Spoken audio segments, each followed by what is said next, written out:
Boa noite e votos de muita paz a todos. Antes de apresentarmos o orador da noite de hoje, gostaríamos de fazer alguns lembretes para as pessoas que são simpáticas à doutrina espírita, que estão na doutrina há algum tempo ou que estão começando os primeiros passos nessa doutrina consoladora. Ninguém consegue ser espírita sem conhecer o espiritismo. Não adianta apenas e somente a frequência aos centros espíritas. A leitura, o estudo é fundamental. E costumamos, nos nossos programas de televisão, bem como nas nossas palestras, indicar livros espíritas. E para quem está começando, é sempre aconselhável começar do começo. O que é o Espiritismo é o livro ideal para quem está começando. Um livro de Allan Kardec, que mostra, em princípio, a biografia do codificador da doutrina. Por que é importante indicarmos para as pessoas este livro?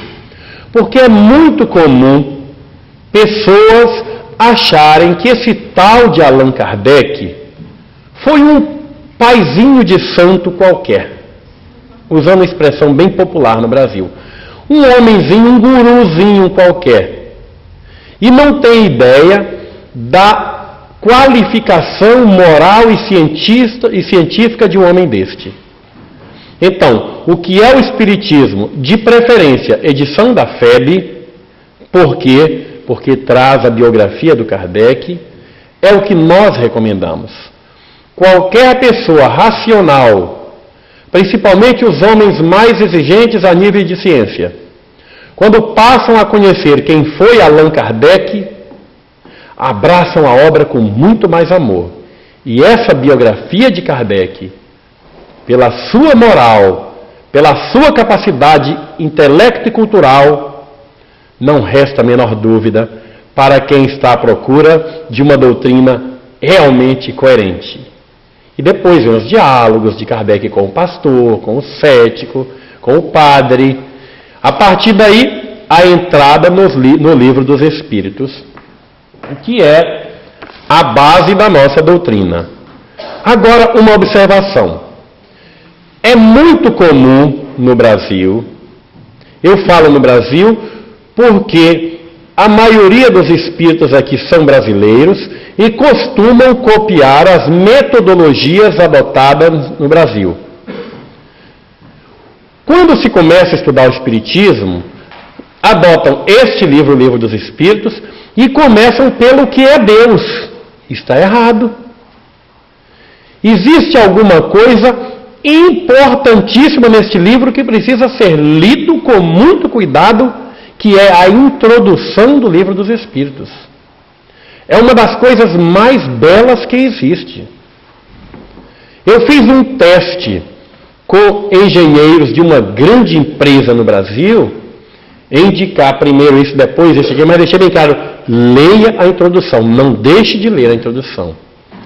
Gente, foi um negócio, eu não vou usar o termo conversão, porque esse termo não é bem apropriado para nós espíritas. Mas foi um resultado excepcional. Não há uma pessoa sequer, daquelas pessoas mais exigentes do ponto de vista da lógica, do bom senso e da razão, que leia essa introdução e não tome gosto por estudar o livro inteiro. Então, o Livro dos Espíritos. Depois, sabemos, é o Livro dos Médiuns, é o Evangelho, é aquela sequência que os espíritas conhecem bem. Bom, é muito comum também, não apenas no Brasil, mas aqui, pelo que já foi informado por algumas pessoas que residem neste país, aquele assédio de protestantes, de pessoas, aqueles que já aceitaram Jesus e querem que todos aceitem Jesus à moda deles. Porque segundo a Bíblia, segundo os Salmos tal, segundo João, segundo tanta gente, sabem vários versículos, capítulos e versículos de cor, e disseram que aceitaram Jesus e que nós estamos errados, estamos com Satanás. Eles adoram esse tal de Satanás. E tal, e falam. E os espíritas, às vezes, ficam sem uma base para contra-argumentar. Principalmente aquele espírita que não estuda o espiritismo. Nós recomendamos este fantástico livro aqui. O Espiritismo e as Igrejas Reformadas. Foi escrito por Jaime Andrade, um pastor durante 40 anos, pernambucano, que se tornou espírita. Rigorosamente dentro da Bíblia. Eu estou providenciando a tradução dele para o inglês, metade já está traduzido. Amanhã a Norminha estava sabendo disso. É para trazer para cá, para que vocês passem para muita gente que precisa ler. É um livro, não é um livro agressivo, ele entra com muito carinho, rigorosamente citado dentro do capítulo e versículo da Bíblia. Feito por um homem que não apenas leu, mas estudou e conhece profundamente a Bíblia.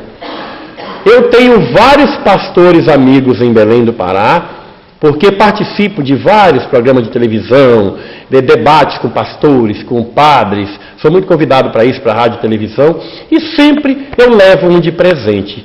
Sempre o pastor me liga uma semana depois, como é que vai, meu irmão? Gostei do livro, onde é que eu compro que eu gostaria de dar para um colega meu? É impressionante, gente, não deixem de ler.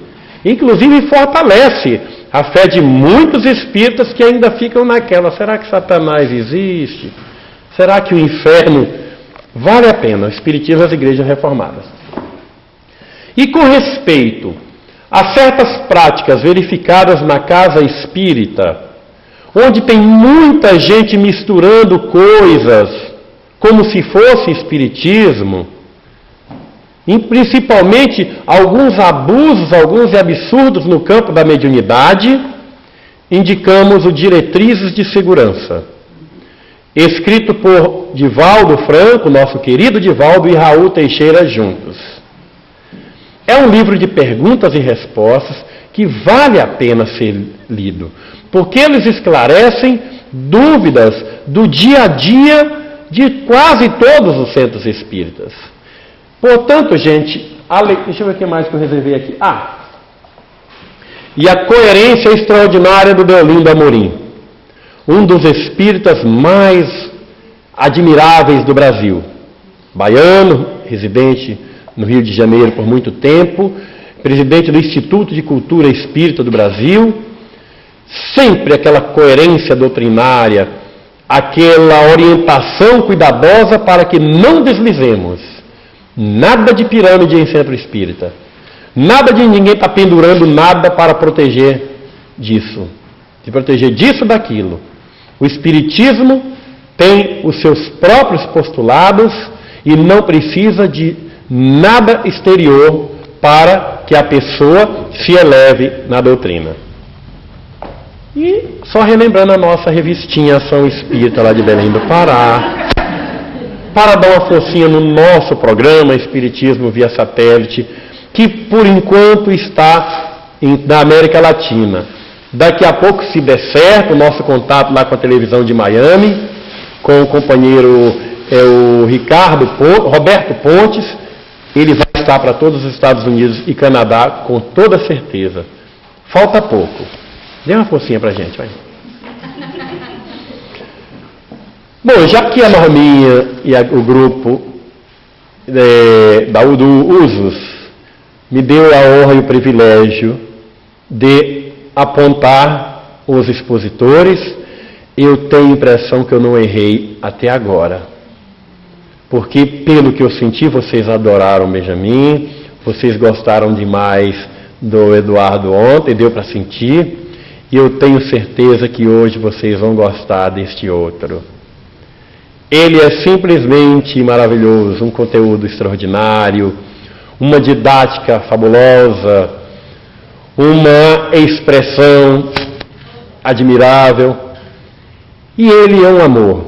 Quem convive com ele durante muito tempo, sabe, o conhece muito bem, E onde ele chega é casa cheia. Sempre o pessoal pede para voltar. Eu tenho certeza que vocês vão pedir para ele voltar. E ele vai voltar, sim. Ah, é, né? Bom, então, gente, é com muito carinho, com muito amor. Aliás, antes de apresentar o expositor, já fizeram a prece? Acho que esquecemos hoje, né?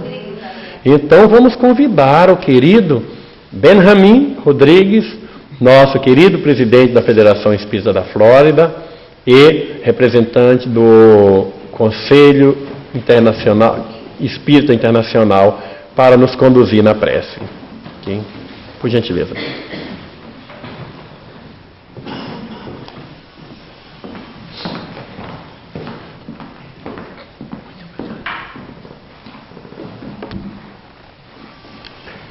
Queridos hermanos, tranquilizando nuestra mente, liberándola de las preocupaciones y de los problemas rutinarios, ponemos en ella la excelsa figura del Divino Maestro Jesús.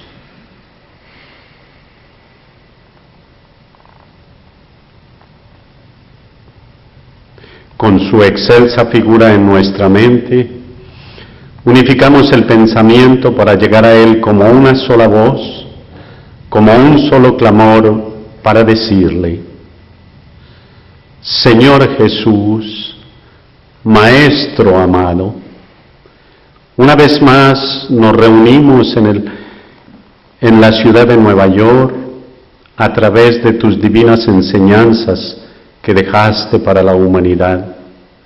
Te suplicamos una mirada amorosa para esta ciudad de Nueva York, donde el espiritismo crece todos los días y llenará la necesidad de las conciencias humanas.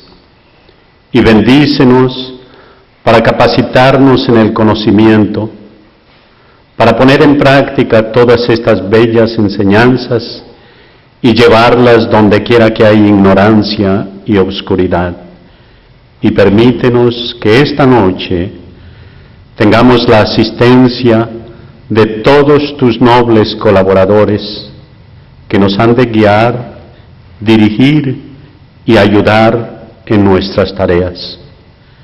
En tu nombre, Divino Jesús, y con la venia del Padre Celestial, iniciamos nuestras tareas de esta noche. Infinitas gracias y que así sea.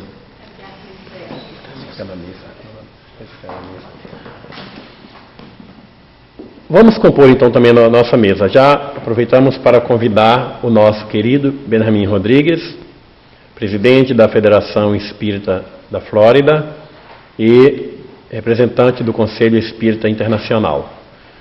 Convidamos o companheiro Eduardo Guimarães. O doutor Eduardo Guimarães foi o expositor da noite de ontem.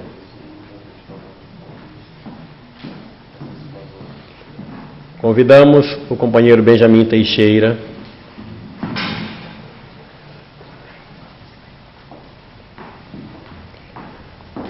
Convidamos a companheira Norma Guimarães.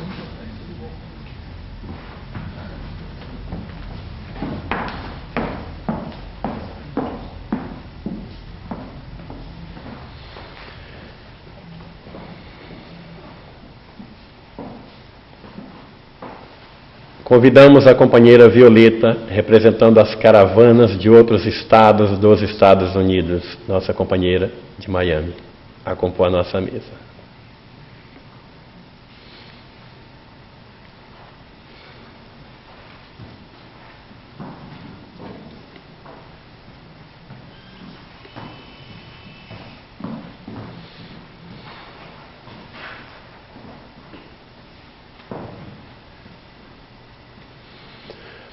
Vamos então iniciar a conferência da noite de hoje. É com muito carinho que apresento para vocês nosso amigo Estevão Camolese.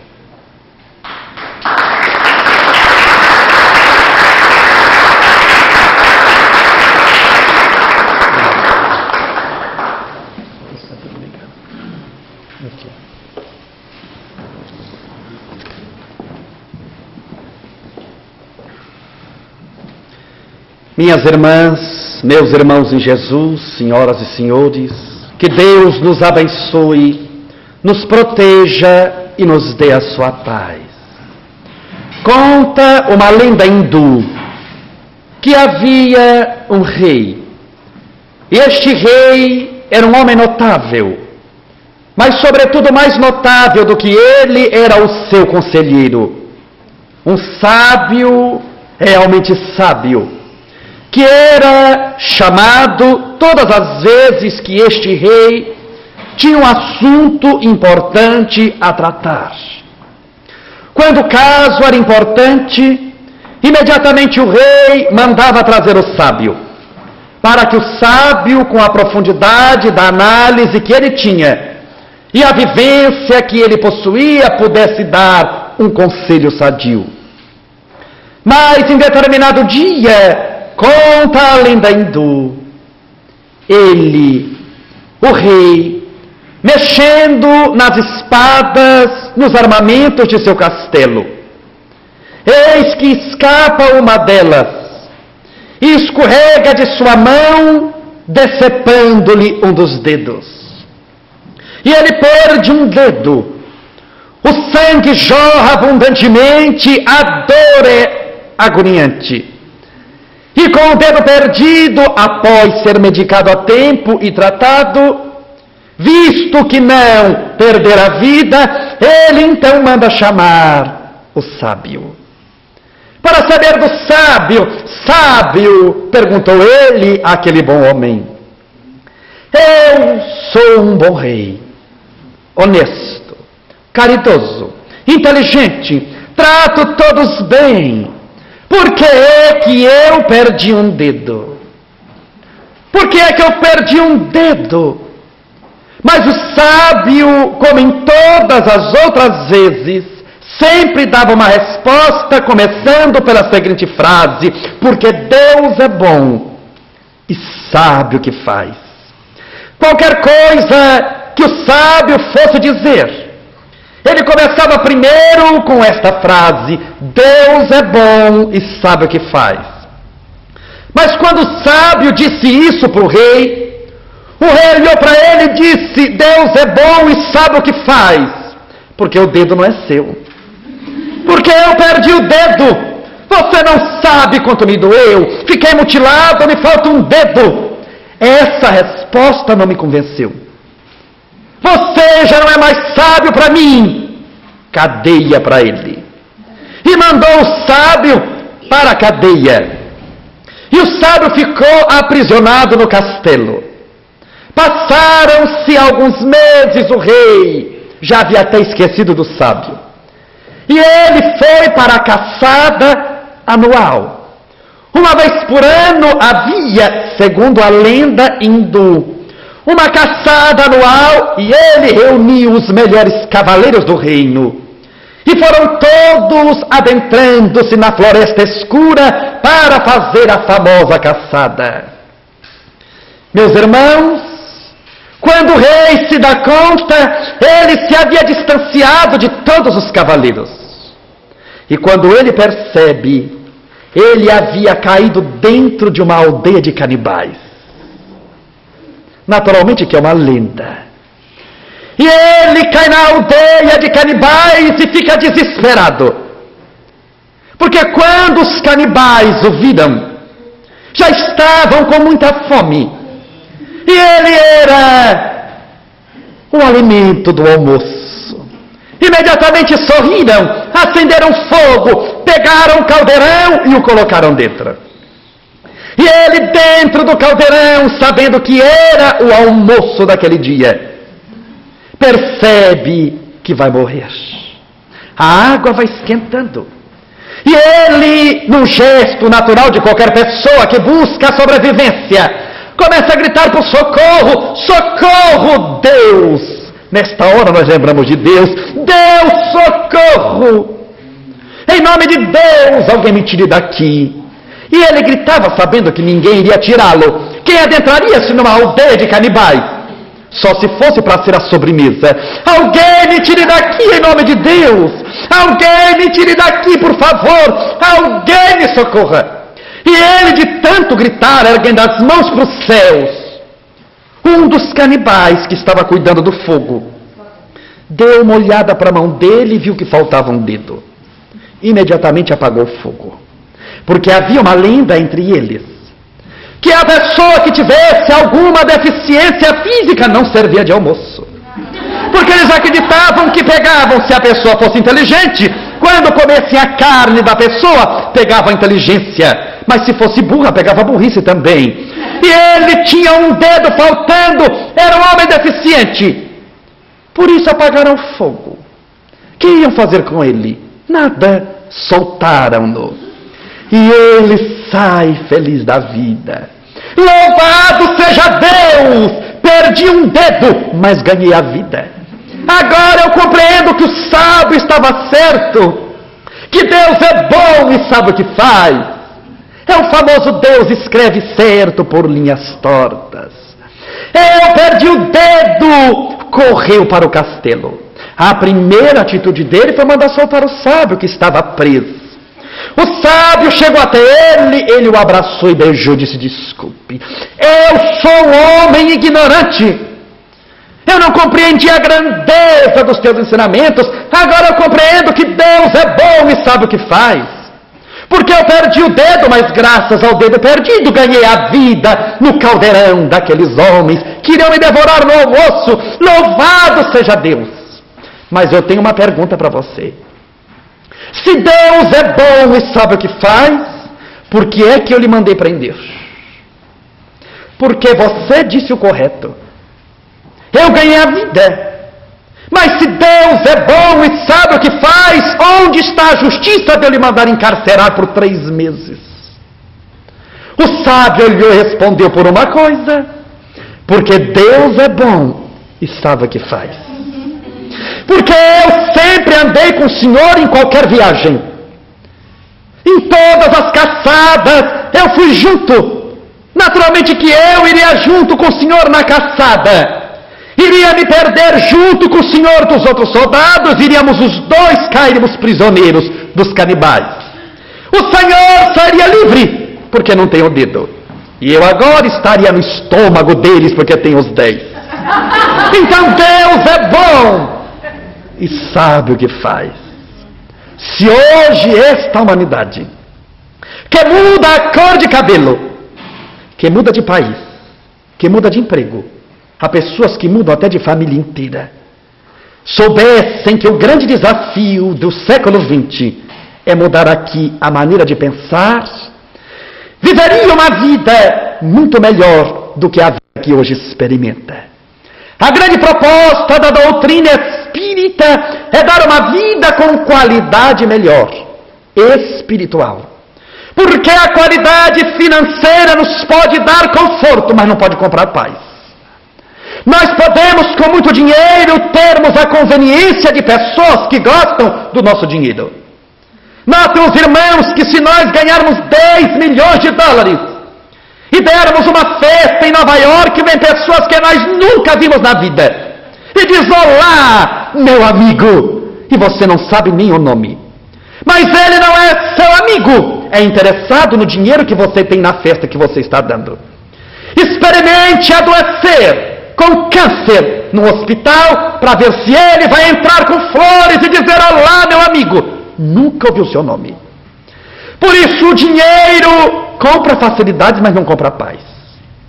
Pode até comprar conveniências de pessoas que dizem que são amigos, mas que não dariam nada por nós se nós estivéssemos em outra situação. Por isso hoje esta humanidade, que muda a cor de cabelo, que muda de emprego, que muda tanta coisa, não muda aqui. E continua vivendo uma vida, a maioria de desgraças e misérias. Se nós fizermos um censo pelo mundo e questionarmos da humanidade quem é feliz, quase ninguém levanta a mão. E se perguntarmos quem é muito infeliz, há pessoas que levantam as 2 mãos e os 2 pés, de tanta desgraça e miséria. Os irmãos notem hoje como está a criatura humana. Nós estamos na era dos supercomputadores. Nós estamos na era da astronáutica. Nós fomos à Lua em 1969 com a nave Apollo 11, com Colin, Armstrong e Aldrin. Quando Neil Armstrong pisa na Lua, ele diz a frase conhecidíssima: um pequeno passo para um homem, mas um grande salto para a humanidade. E essa humanidade salta. A NASA mandou, alguns meses atrás, o satélite Galileu Galilei adentrar-se à órbita de Júpiter. Hoje uma informação corre pelos cabos supercondutores na velocidade da luz. É a época da astronáutica. Nós hoje viajamos a humanidade centenas de milhões de quilômetros em direção ao infinito. Mas essa mesma criatura humana, que viaja centenas de milhões de quilômetros em direção ao infinito, é incapaz de viajar 10 centímetros para dentro de si mesma. E enquanto não fizermos esta viagem interior, para nos conhecermos ao que o professor Herculano Pires determinou com o nome de psiconáutica, não saberemos as potencialidades que temos. E viveremos uma vida de desgraça e de miséria, tendo tudo, mas não tendo nada. Como Paulo, reportando-se em suas epístolas, dizia ele, antes de conhecer Jesus tinha tudo: dinheiro, poder, riqueza, status, mas não tinha nada, porque não tinha paz. Depois que conheci Jesus, perdi tudo. Perdi o dinheiro, perdi o poder, perdi o status, não tenho nada, mas tenho tudo, porque tenho Cristo em mim, porque já não sou eu quem vive, é Cristo que vive em mim.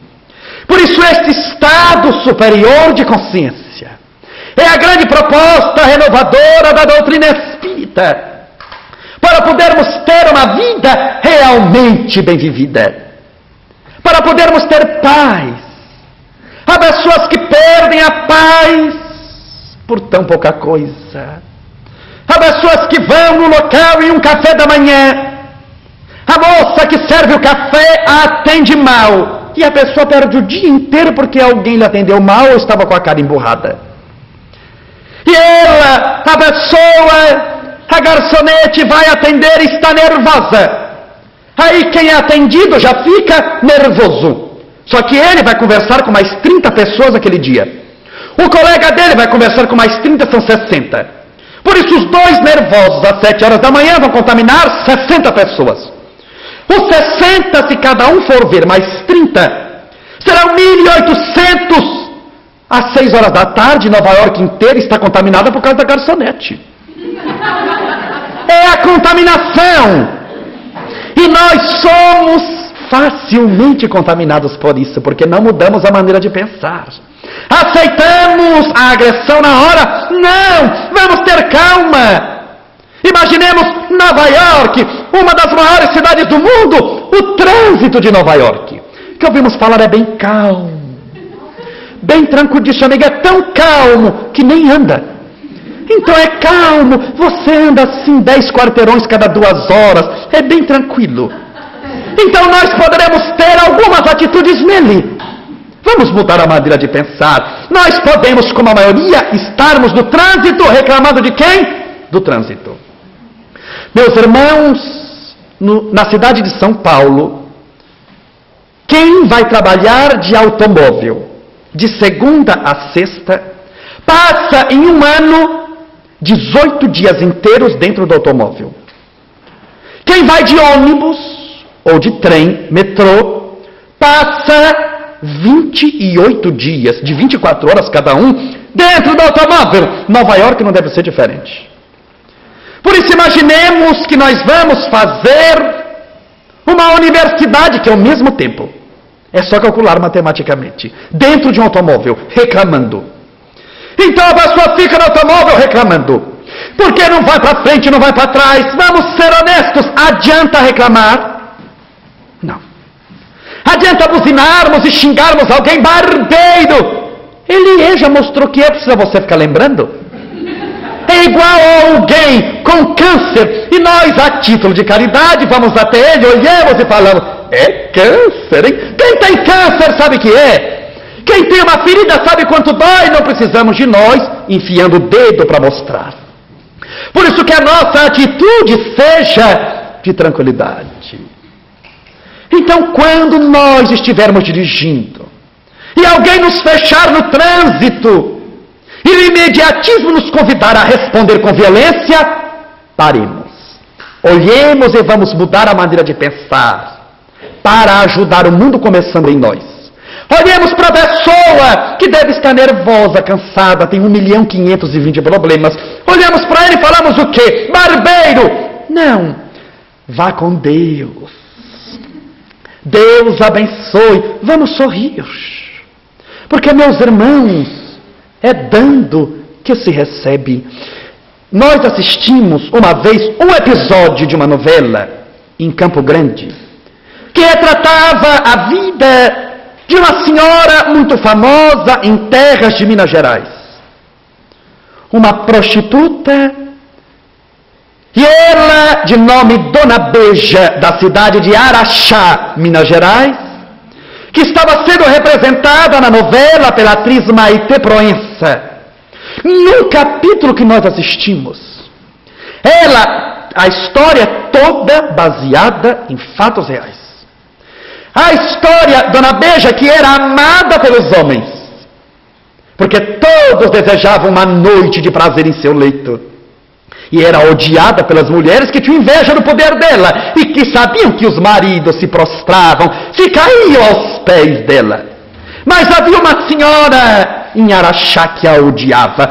Era uma pessoa desprezível, dizia ela. E um dia ela não aguentou. Mandou um presente para Dona Beija. Dona Beija abriu, mostrou a novela. Ela abriu uma caixa e tinha esterco dentro da caixa. E a mulher não se contentou em mandar o esterco, mandou um bilhete junto. É isso que eu penso de você, disse a mulher desaforada. É isso que eu penso de você. E ainda assinou o nome. Dona Beija chamou a empregada e disse, minha filha, eu vou responder. E deu comercial, e eu comecei a imaginar, porque novela é fogo. Basta assistir uma vez, você fica preso e amarrado. Então eu já fiquei querendo saber qual era a resposta. E eu já estava orando para ela dar resposta naquele capítulo, porque no outro já tinha que vir para assistir amanhã. Mas então, voltou o comercial, e ela mandou a empregada colher a mais linda de todas as flores, várias flores, para fazer um buquê de flores. Embrulharam num papel lindo. E ela mandou um bilhete e disse, pode entregar para a mulher que mandou esterco. A empregada foi com o bilhete, bateu palmas, a mulher atendeu, reconheceu que era empregada de Dona Beija, ficou nervosa, a empregada da prostituta. E disse, o que é que você quer, mulher? Ela disse, trouxe uma encomenda de Dona Beija para a senhora e entregou as flores. Quando ela pegou as flores, ela jogou no chão e pegou o bilhete que mais interessava, um cartão. Quando ela abriu o cartão, estava escrito, minha amiga, na vida a gente dá aquilo que tem. Você me deu esterco porque possivelmente seja isso, somente isso que você pode dar para os outros.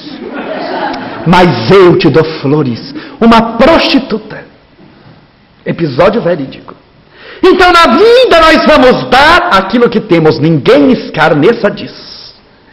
Se nós somos pessoas problemáticas, daremos problemas. Daí porque aquela história de que eu perdi a paciência com fulano. Fulano me irritou tanto hoje que eu perdi a paciência. Meus irmãos, não é para desanimar. Mas ninguém perde aquilo que nunca teve. A pessoa não era paciente, era calma. Paciência é virtude. E nós estudamos na doutrina espírita que virtude, uma vez conquistada, nós não a perdemos nunca mais. Se alguém fosse passível de perder uma virtude, Jesus estaria passível de perder a bondade dele. Por isso que a pessoa que na vida, espiritualmente falando, sobe sem Deus, sobe muito. Mas quando desanda a cair, saiamos de baixo. A pessoa que sobe com Deus, fazendo um esforço hercúleo, uma vida inteira, sobe isso daqui. Mas o que sobe não desce nunca mais. São as conquistas espirituais que a criatura humana vai logrando. Por isso, nesta hora de grandes mudanças exteriores e interiores, nós estamos mudando para onde? E mudando o quê? Porque há pessoas que a título de renovação mudam o exterior. Os irmãos conhecem regime de ano novo. Chega dia 31 de dezembro, começam as promessas para o dia 1º. A partir do dia 1º eu vou fazer regime. Então até meia-noite nós comemos 4 perus, 8 chesters, que não deu meia-noite ainda. Depois de meia-noite, nem água com gás. Regime de ano novo, que não passa da segunda semana de janeiro.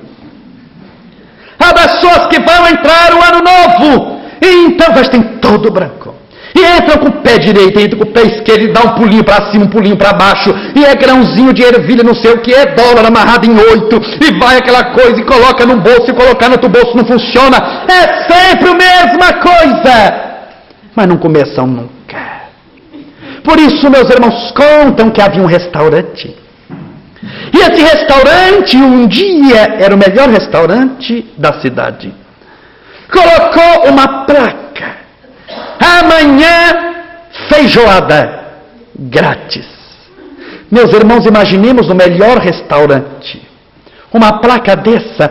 Amanhã, feijoada grátis. No outro dia, mais de 2.000 pessoas se aglomeravam na porta do restaurante. Porque nós sabemos que para os brasileiros, de graça, até injeção na testa. Então, meus irmãos, até choque, de graça a gente vai. Porque os brasileiros falamos que não, mas adoramos fila e coisa que é demorada. Nós falamos que não gostamos, mas amamos. Se alguém fizer fila aqui, a gente já entra atrás e pergunta, mas é bom? Se não for, a gente também vai, porque é de graça. Se tiver uma das duas, nós vamos. Estavam 2.000 pessoas, meio-dia, nada de feijoada grátis. 1h, nada de feijoada grátis. 3h, todos no sol. Quando alguém da fila olha para dentro e vê a plaquinha escrita: amanhã, feijoada grátis. A plaquinha nunca saía, a feijoada nunca chegava. Assim como muita gente coloca uma plaquinha no pescoço e dizem: amanhã serei feliz. Mas esquece de tirar a plaquinha. Por isso é que André Luiz, pelas mãos abençoadas de Chico Xavier, diz que todas as vezes que nós projetamos para amanhã, as nossas possibilidades do hoje, o nosso amanhã, se deparará com um deserto chamado jamais. Nunca seremos felizes enquanto não mudarmos a maneira de pensar. Por isso, esta mudança interior para melhor faz com que a vida seja melhor para nós. E nós não vamos ficar sofrendo tanto. Há pessoas que se levantam para dizer a doutrina espírita coaduna-se com o sofrimento da humanidade. Não, aqueles que não conhecem espiritismo. A doutrina espírita é o maior antídoto contra a loucura, a obsessão, e não faz uma apologia da dor. Porque dor não é evolução. É o que ela significa em nós. Se dor por si só fosse evolução, nós, em vez da palestra, faríamos uma palestra diferente. Chegaríamos aqui com uma mala enorme. Abriríamos a mala e daríamos um martelo para cada um de vós. Meus irmãos, peguemos o dedo da mão esquerda, coloquemos no chão e pode martelar até cair o dedo. Nós desmaiamos de dor. Evoluímos? Não, vamos para o sanatório, pingando sangue, mas não vamos evoluir. Por isso, dor por si só não evolui ninguém. É o que ela significa em nós. Porque há pessoas que têm dor e são revoltadas contra Deus. Reclamam da vida, da família, de tudo e todos. E enquanto ficar assim, experimentará a dor cada dia pior. Pode até se curar daquela, mas sai daqui, vem para aqui, volta para cá, vai para lá. Por isso é a interpretação que nós temos das adversidades da vida. A grandeza da doutrina espírita nos ensina a trabalharmos esta mudança interior para melhor nesta hora de tantos acontecimentos desagradáveis. Nesta hora de sofrimento, o que é o sofrimento? É um mal-estar decorrente de um acontecimento desagradável mal administrado. É a definição. É um mal-estar decorrente de um acontecimento desagradável que não foi administrado. Por exemplo, se nós estamos aqui, adentra-se alguém bêbado, alcoolizado, e começa a chamar todo mundo de ladrão, de desventurado. O que é o mal-estar? É ele. O que é o acontecimento desagradável? São os palavrões que ele está falando. Mas isso não virou sofrimento. Depende da administração que nós dermos, porque metade aqui da plateia pode olhar para ele nervoso e pensar com quem ele pensa que está falando. Ele vai ver com quantos paus se faz uma canoa, mas eu já estou na canoa, já estou sofrendo. Não administrei, mas outros poderão observá-lo e dizer: é um pobre coitado. Ele não sabe o que está falando, não tem onde cair morto. É um desventurado, o alcoolismo anda de mãos dadas com a obsessão. Por isso, meus irmãos, a doutrina é notável que nos ensina a administrar os acontecimentos desagradáveis. Daí porque nós estudamos na doutrina que Deus não manda sofrimento nunca. Manda acontecimento desagradável. Que dependendo da administração, vira ou não, dependendo de nós. Porque se Deus mandasse sofrimento, não haveria necessidade da medicina. Porque se alguém está com uma doença, porque é vontade de Deus, quem é que vai ganhar? Deus ou o médico? Deus. E se Deus perder para o médico, largamos Deus e ficamos com o médico. Por isso não é Deus que manda. É a resposta à nossa vida mal vivida. É lei da ação e reação. Que através de corpos e mais corpos, a encarnação, nós vamos experimentando. Mas nós temos que ver, aí levanta-se alguém e diz: mas quando alguém lhe ofender, esqueça. Não há como. Não há como esquecer. Se alguém que é seu vizinho lhe dá um tapa no rosto, você vai esquecer, sendo que você o vê todo dia. Se é um parente seu, ou a sua esposa, o seu filho numa discussão, você vai esquecer a mãe, esquecer o pai. Como? Você conhece. E se é a esposa, como é que você vai esquecer se você a vê todo dia? Ninguém consegue esquecer, meus irmãos, a não ser algumas pessoas, os retardados mentais. Alguém que está com uma esclerose de último grau, ou alguém que está com uma amnésia profunda, fora os três, não há como esquecer. Há como perdoar. Porque você pode até esquecer. Passaram-se 18 anos da bofetada. E você sai de Nova York e vai a Paris. A Torre Eiffel, sobe no ápice da torre e vê Paris. Você vê de lado, quem é que você vê? Ele, que também resolveu ir na Torre Eiffel. 18 anos depois, volta tudo, é como se nós abríssemos um baú e aquilo queimasse por dentro. Por quê? Porque não resolvemos. Esquecemos, mas não resolvemos. A grandeza da doutrina espírita é de nos ensinar a resolver os problemas administrando-os. Porque, meus irmãos, a primeira consequência da má administração dos acontecimentos desagradáveis que chegam a nós é a mágoa. A pessoa fica magoada, olho para baixo, chorando, num canto, nós percebemos, fulano não está bem. Mas a mágoa piorada tem um nome que se chama protesto. A pessoa agora pega o telefone e liga para outra e diz: fulana, eu odeio fofoca. Você sabe que eu sou um túmulo fechado, bem mal fechado, mas eu vou lhe contar o que fulano falou de mim. E a gente já começa a fazer propaganda da desgraça. Protesto. A mágoa piorada gera protesto, mas o protesto piorado gera revolta. A criatura fica revoltada contra Deus, contra o mundo, contra tudo e contra todos, e se coloca na condição de vítima. E ela então reclamará dos amigos: ninguém me ama. Mas ela nunca questiona se ela sabe amar os outros. Ninguém me quer, mas ela também não faz isso daqui para querer alguém. Ninguém me compreende, mas ela também não se esforça para compreender nem os da sua casa. É o protesto, a mágoa, a revolta piorada. Por isso nós precisamos criar esta mudança, este padrão espiritual, esta qualidade notável, para que a nossa vida seja bem vivida. Neste corre-corre moderno, meus irmãos, nesta hora onde os lares modernos, 10 horas da noite, 11 horas da noite, nós vamos num quarto, está a filha mais velha assistindo TV. Nós vamos no quarto ao lado dela, está o menino assistindo TV.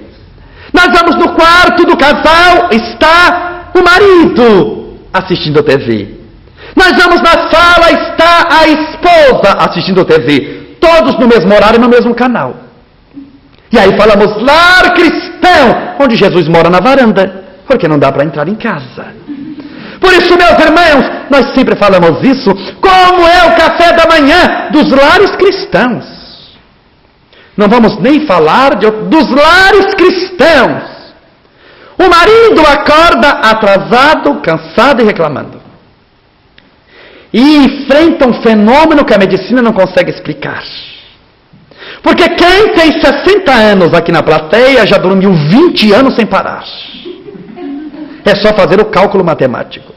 Este sono, a medicina dá um nome, sono reparador. Você deita cansado e acorda descansado, refeito energeticamente. Hoje a humanidade conseguiu um fenômeno. A pessoa deita cansada e acorda pior do que deitou. De mau humor, aquele olhar enorme, uma voz de dinossauro.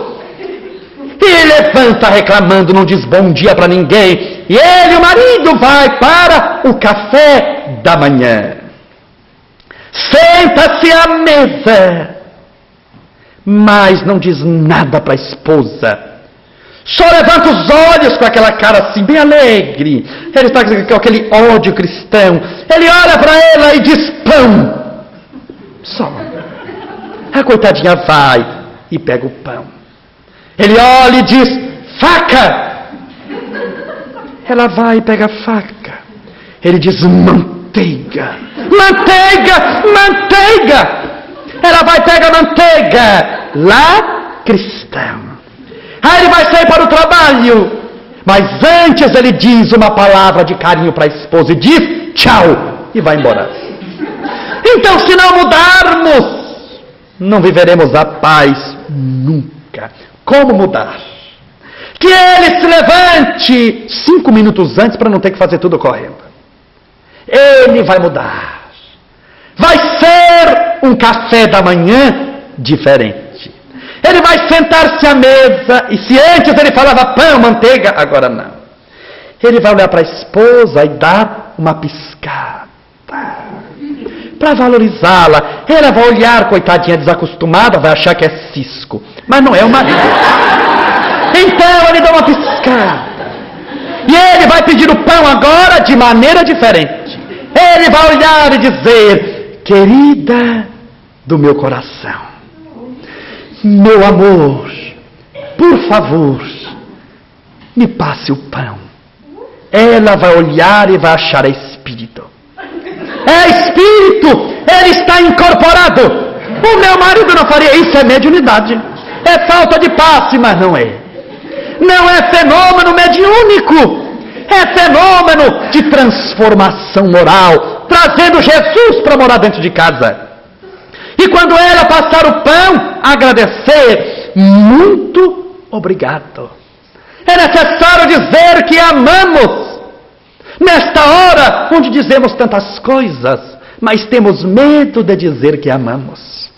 Por isso, começarmos com gestos simples. Meus irmãos, a vida é simples. O Evangelho é simples. A doutrina espírita é simples. Por isso é que é difícil. Porque nós somos complicados. E dentro das complicações não conseguimos entender a simplicidade.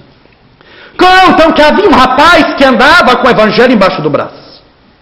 E ele, quando encontrava alguém que era muito inteligente, ele pegava o Evangelho, entregava para a pessoa e falava: você é capaz de me ensinar todo o Evangelho, todo, de capa a capa. Enquanto eu ficar em pé só sob uma das pernas, enquanto eu aguentar ficar só sob uma das pernas, você é capaz de me ensinar todo o Evangelho. A pessoa falava: nunca. Mas você é louco, meu filho. Aonde? A vida de Jesus é notável, ficaria aqui 1000 anos. Mas ele nunca desistiu. Ia de um para um dia encontrou um sábio. Entregou o livro e disse: o Senhor é capaz de me ensinar todo este livro, o Evangelho, enquanto eu for capaz de ficar só sobre uma das pernas. O sábio disse: sim, pode ficar na posição. Ele até estranhou, ficou na posição e disse: pode começar, meu senhor. O sábio olhou e disse: ama. Não disse mais nada. O rapaz então olhou para ele e perguntou: mas só isto? Ele disse: só. O resto é explicação disso. Pode ir embora. Amor!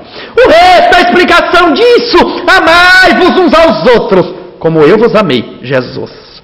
Porque a humanidade se ama à sua maneira. Mas amar à maneira que Jesus amou, não escravizando, mas libertando, é o grande desafio dessa mudança.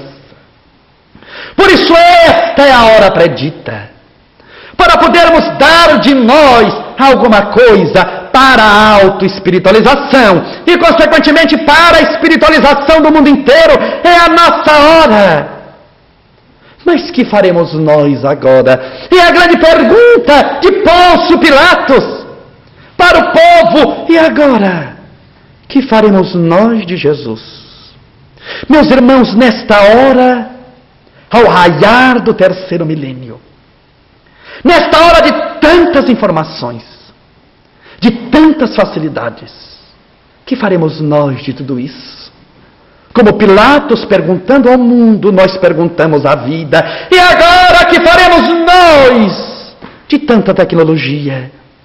Que faremos nós de tantas informações? Se nós contássemos para alguém que andava de caravela, que se gastava 90 dias para ir da Europa ao Brasil, ou do Brasil vir para cá, se nós explicássemos que haveria uma máquina chamada avião, que seria capaz de fazer o mesmo trajeto em 4 horas, um Concorde, a pessoa olharia e falaria: impossível.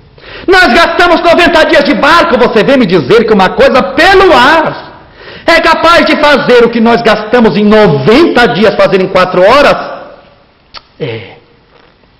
Por isso, meus irmãos, é sobre esta possibilidade interior que Jesus se reportou, dizendo: vós sois deuses, não com D maiúsculo, mas com D minúsculo no sentido de possibilidades.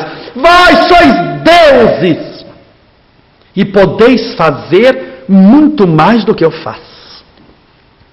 Jesus não era candidato a coisa nenhuma. Não era candidato a prefeito de Nova York, governador de algum estado do Brasil, nada.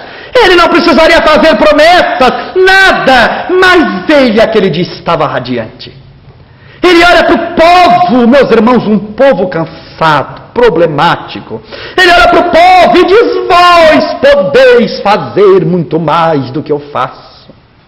Se Jesus chegasse e falasse: vós podeis fazer igual a mim, já ia ser um sucesso. Os irmãos já imaginamos fazermos o que Jesus fazia.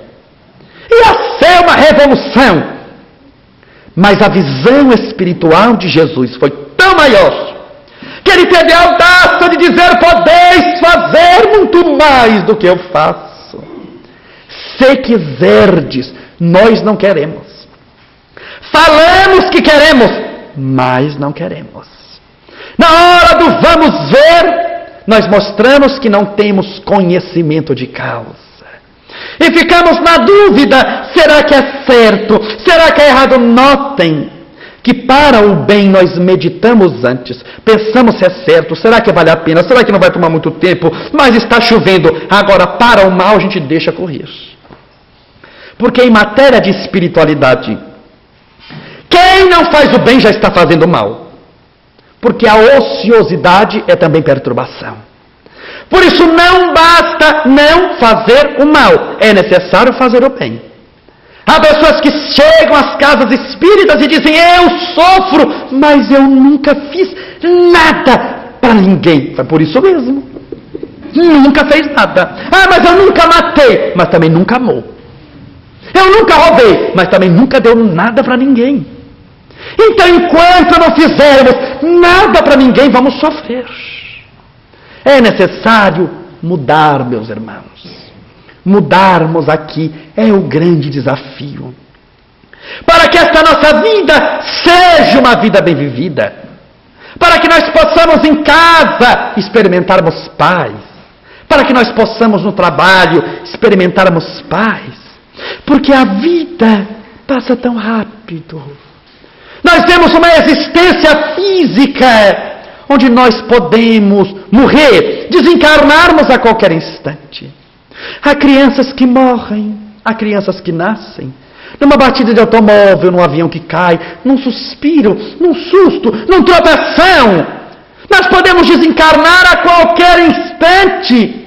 E há pessoas que baseiam a sua vida só em coisas materiais. E dizem: vede como mudei de casa, mudei de automóvel, mudei de banco, e continua a mesma pessoa mentirosa, ociosa, ele não mudou interiormente. E o carro que ele comprou vai ficar velho. Eu acho muito interessante quando a pessoa vai mostrar a casa nova que comprou. Veja a minha casa, porque esta é a minha casa. Eu penso: bobo dele. Quero ver caber essa casa no caixão. Pode até colocar a casa no caixão, mas a casa fica. Ele vai. Então, meus irmãos, nós calcamos a nossa felicidade naquilo que não podemos levar. Porque, por incrível que pareça, tudo que é, não é. Tudo que vemos é transitório.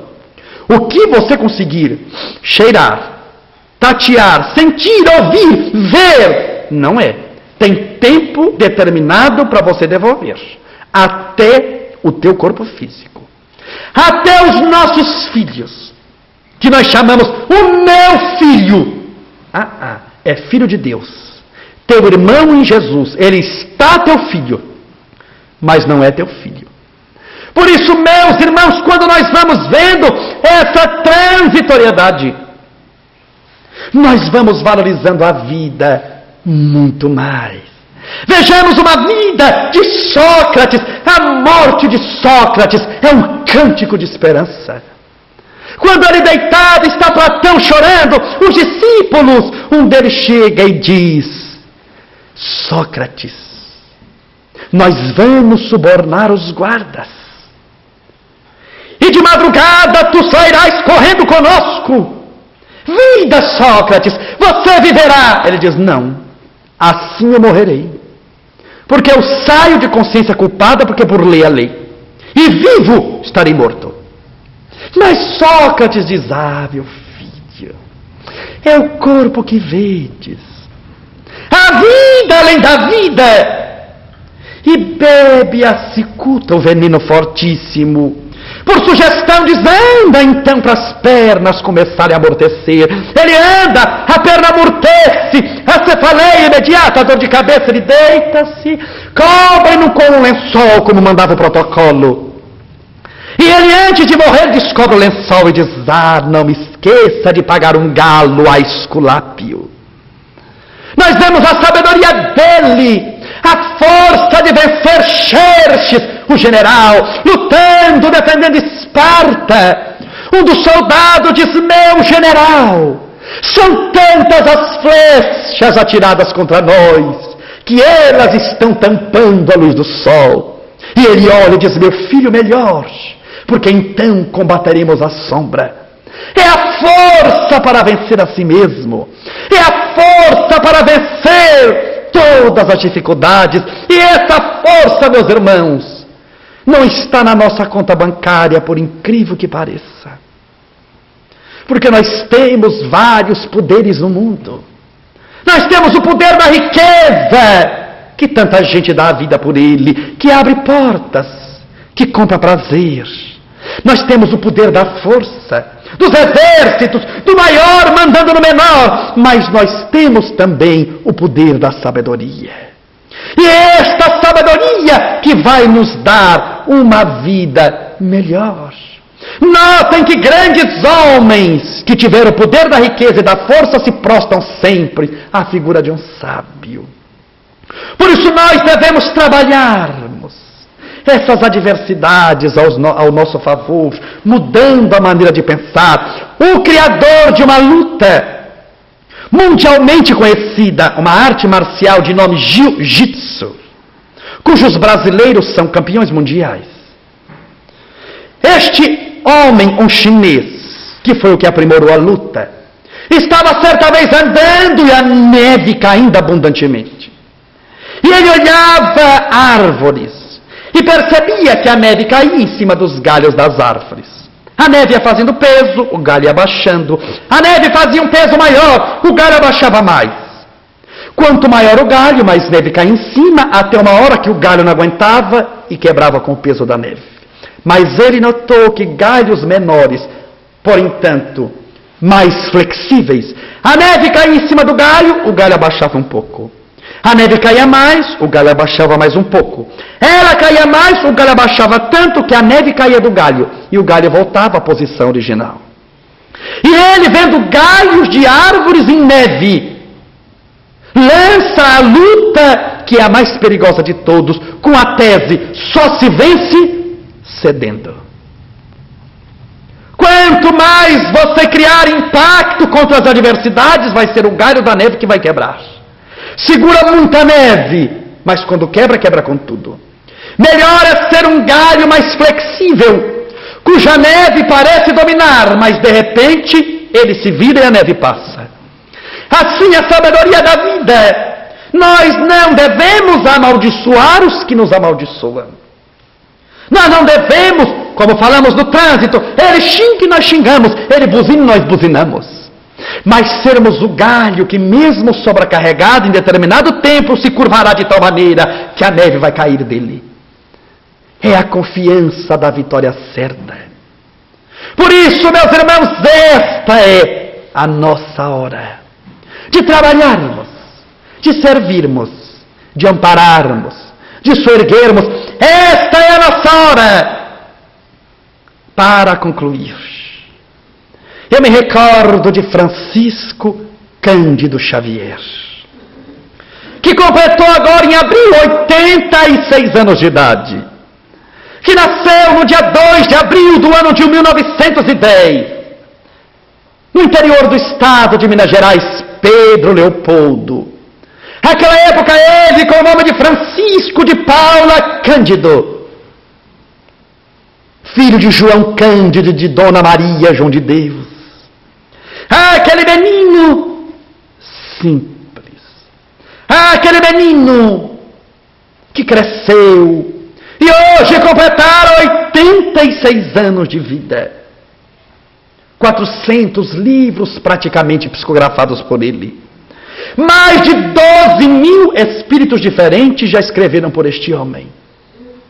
Sendo que nunca aceitou um centavo de coisa alguma dos livros que escreve.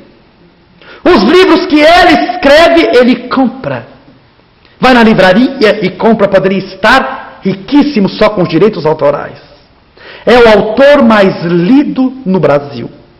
Para os irmãos terem uma ideia, um livro dos 400, que é o livro Nosso Lar, o primeiro livro da série André Luiz, que ele psicografou em Pedro Leopoldo, já atingiu 1.100.000 exemplares. Todos estão na faixa de 300 a 400 mil livros. Imaginemos isso, quantos milhões de livros não dão. O nosso Jorge Amado, perde de longe para Chico Xavier em vendagem de livros. Mas Chico Xavier, este homem notável, este homem que é um amor de pessoa, que é um exemplo do bom espírita, contou certa vez que ele, ainda em Pedro Leopoldo, fazia visitas a lares de pessoas que estavam enfermas. E essas visitas tinham um nome, chamavam peregrinação. Eram famosas em Minas Gerais. As famosas peregrinações de Chico Xavier, que ia de casa em casa. Faziam o culto do Evangelho no lar, um aplicava passe, o outro orava, só em lares de enfermos. Quando Chico Xavier conta que certo dia uma senhora, de nome Dona Laura, o chamou para dizer: Chico, eu tenho uma irmã que é hemiplégica e muda, que se chama Valéria. Eu gostaria, Chico, que você também incluísse a nossa casa para dar passe nela. Ela está sofrendo, tem 40 anos, não fala, fica prostrada na cama. E Chico aceitou e foi. Todos os sábados ao lar de Valéria. 6 anos sem faltar um sábado. Um dia, o sábado, ele dava passe. O outro sábado, fazia o culto do Evangelho. O outro sábado, fazia a prece, uns 5, 10 pessoas. Meus irmãos, num determinado dia, Dona Laura foi correndo chamar Chico Xavier. E disse: Chico, minha irmã está muito mal. Ela contraiu uma gripe pneumônica. O médico diz que é grave. Eu gostaria que você fosse em nossa casa para dar passe nela, já que ela não pode vir até aqui. Chico foi, deu passe, orou, mas conta a Chico: meu filho, eu senti que aquele dia ela conseguiria falar, porque a mudez dela era psicológica. Ela tinha o aparelho fonador em perfeita ordem, as cordas vocais, ela tinha um trauma muito grande. Por isso, não falara a maior parte da sua vida. Quando eu dei o passe, estendi as mãos sobre ela e disse: Valéria, minha filha, fale. E ele fazia isso sempre, mas ela não falava nada. Ela tentava, mas não conseguia. Ele, estendido as mãos, disse: fale, fale Deus. Fale Jesus, minha filha. Jesus curou tanta gente. Fale o nome de Jesus. Jesus. Fale, Valéria. E conta Chico que Valéria fez um esforço enorme, não conseguiu. Ele apertou mais as suas mãos, disse: minha filha, Jesus é tão bom, é nosso mestre de amor e de esperança, de alegria e de paz. Imagine se você, embora seja hemiplégica, andando atrás dele e segurando nos braços dele quando ele virava para você e olhava e você falava: Jesus, fale, Jesus. Ela suava abundantemente, as mãos geladas. Quando no esforço difícil ela consegue falar: Jesus, Jesus, e começa a chorar. Chico, que é muito emotivo, começa a chorar. Ele chama a Dona Laura: venha ver, sua irmã está falando. Fale, minha filha, Jesus. E ela, que não falava há dezenas de anos, com extrema dificuldade, olha os olhinhos de Chico e diz: Jesus, Jesus. E os 3 choraram de esperança aquele dia. Chico disse: minha filha, amanhã eu volto para te dar paz. Você vai ficar boa. E foi para casa, 5 horas da manhã do outro dia. Dona Laura foi dar a notícia a Chico Xavier: Valéria havia desencarnado. Chico conta que aquilo lhe doeu tanto, que ele, quando foi ao velório, que se velava em casa naquela época, ele sentou-se na calçada e começou a chorar. E dizia agora que ela estava falando o nome de Jesus. Mas vamos avante.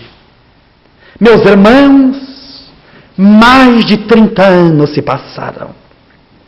Esta casa fica hoje em Pedro Leopoldo, onde é o recinto das exposições agropecuárias de Pedro Leopoldo. Chico mudou-se em março de 1959 para a cidade de Uberaba, cidade que mora até hoje. 30 anos se passaram e Chico infartou.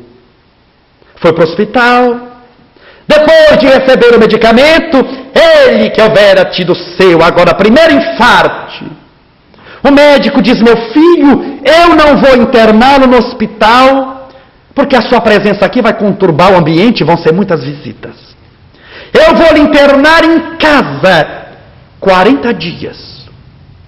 O senhor estará proibido de receber qualquer visita. Em 40 dias, o senhor terá que ficar de cama imóvel.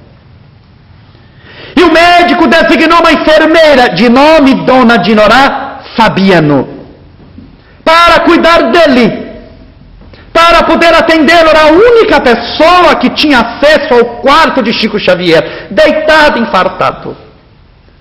Mas conta a Chico que o médico havia proibido de receber visita de encarnados, mas não de desencarnados, não falou nada. Tanto que ele mandou Dona Dinorá, a enfermeira, colocar uma cadeira ao lado da cama. E conta a Chico que todos os dias, 6 da tarde, os espíritos começavam a chegar. As antigas amizades de Pedro Leopoldo, desencarnadas, sentavam-se e ele conversava, o espírito conversavam. E Dona Dinorá Fabiano, que não entendia nada de espiritismo, abria a porta e via Chico virado para a cadeira e falava, e ria. Ela não entendia nada. Meus irmãos, um dia a angina atacou. A dor no peito enorme. As lágrimas escorriam dos olhos, denunciando a dor agonizante. Mas a dor era tamanha. E naquele sábado, 6 horas da tarde, entra um espírito em seu quarto. De uma moça de cabelos negros, de olhos verdes.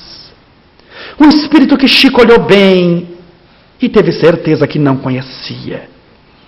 Uma moça que resplandecia a luz, era segura nas mãos dele e diz: Chico, como você está, meu filho?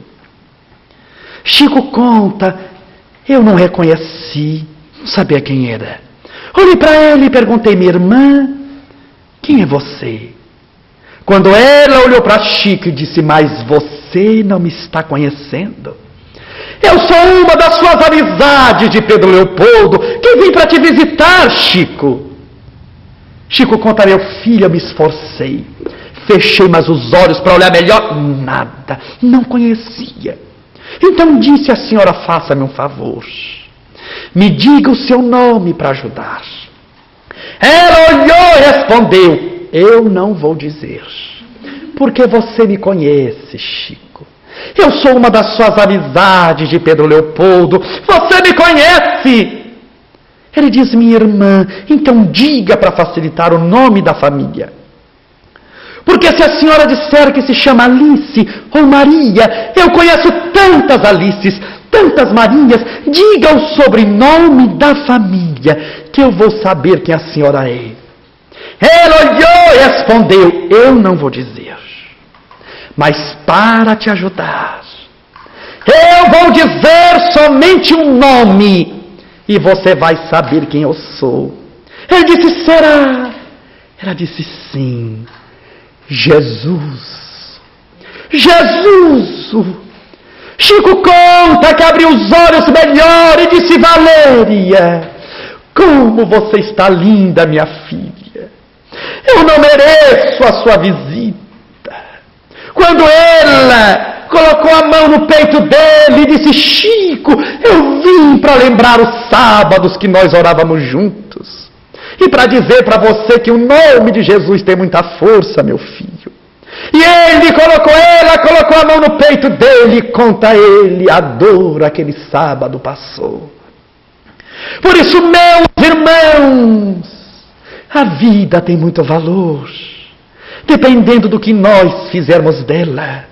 Pode ser uma vida de desgraça e de miséria, mas pode ser uma vida de amor e de esperança. E nesta hora de amor, trabalhemos arregaçando as mangas da boa vontade, porque Deus tem estradas onde o mundo sequer tem caminhos. Vamos vibrando este amor de esperança, mudando interiormente para que a nossa vida seja uma vida bem vivida. Para que possamos ir avante, vencendo as dificuldades características da hora. E nesta hora, meus irmãos, para concluirmos, se alguém lhe disser que o amor não existe, que apenas consiste nos dons dos sentidos, não prestes ouvidos a tais expressões. Recorda que a vida é fruto do amor, e que Deus é a fonte de onde ela promana, e um novo horizonte de raro esplendor tua alma verá. Pois esta alegria sublime e divina, não negues, menina, o amor quem te dá. Vê bem que esta vida, sem vida seria, não for alegria que o amor nos oferta. E a pobre alma humana, despida de amor, é um quadro sem cor, numa casa deserta.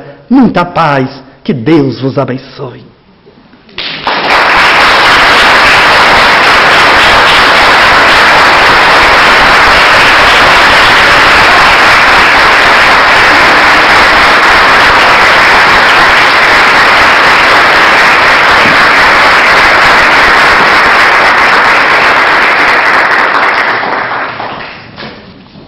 Eu não disse para vocês.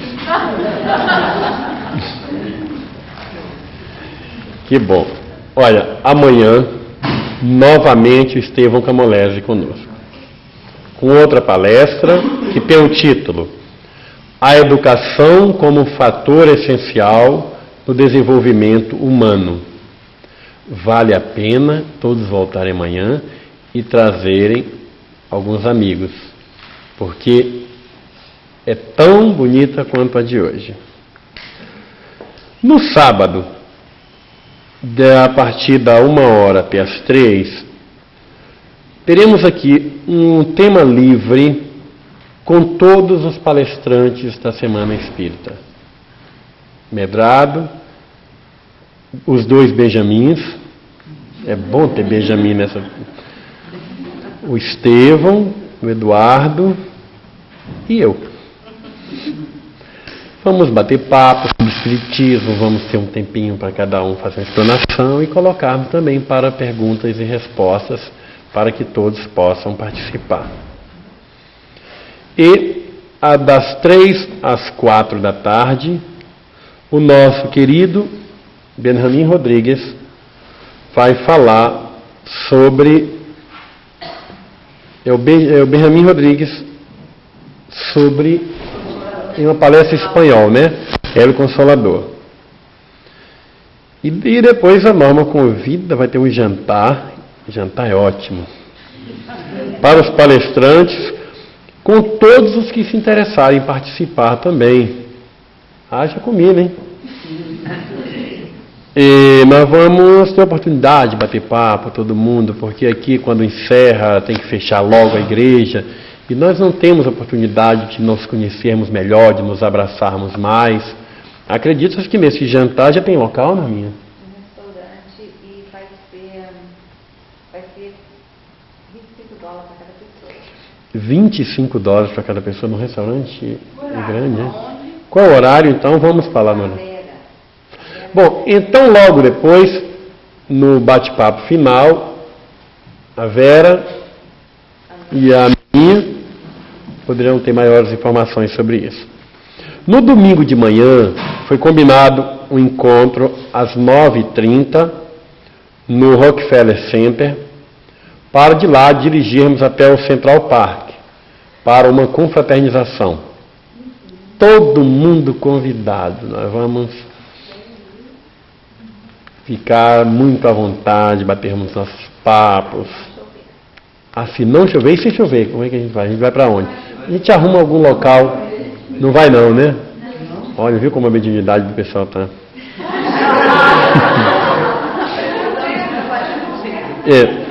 Uma observação, a programação de sábado, assim como a de domingo, será em cima, tá? No grande salão aqui da igreja comunitária.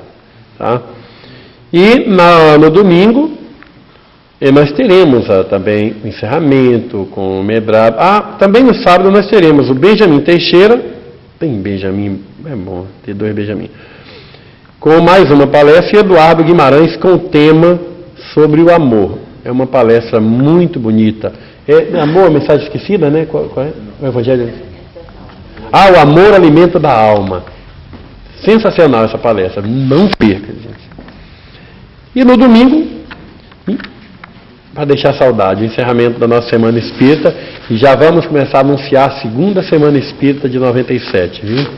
Vamos ver se trazemos mais gente para cá. Bom, gente, resta-nos então agradecer a Deus por mais essa oportunidade e esperarmos todos aqui amanhã com muita paz. Vamos convidar então o nosso querido Eduardo para fazer a prece de encerramento.